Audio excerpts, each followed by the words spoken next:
Hey all! ரொம்ப நாளா வந்துட்டு வத்த குழம்பு வச்சு ரொம்ப நாள் ஆச்சு. சரி ஓகே வத்த குழம்பு சாப்பிடணும்னு எனக்கு டெம்ப்ட் ஆயிட்டே இருந்துச்சு. சரி ஓகே சண்டே ப்ரிப்பேர் பண்ணிடலாம் அப்படின்னு சொல்லிட்டு, சண்டே வந்து நான்வெஜ் எடுக்காம மார்னிங் வந்து சிம்பிளா வந்துட்டு சேமியா வச்சு நாங்க சாப்பிட்டோம். அண்ட் வந்துட்டு பிரபா வந்து மேட்ச் இருக்கு அப்படின்னு சொல்லிட்டு அவங்க வந்து ஏர்லியராவே கிளம்பிட்டாங்க. சரி ஓகே.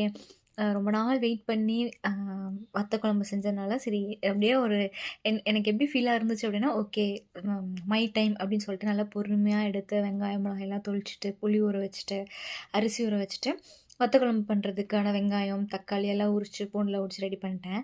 ஸோ வத்த குழம்பு எப்படி செய்றது அப்படிங்கிறத ஆல்ரெடி நான் வந்து வீடியோல போஸ்ட் பண்ணியிருக்கேங்க. ஸோ வீடியோ பார்க்குறவங்க வந்துட்டு அந்த வத்த குழம்பு ரெசிபிய வந்து போய் பாருங்க. ட்ரை பண்ணி பாருங்க. செம்ம சூப்பரா இருக்கும்.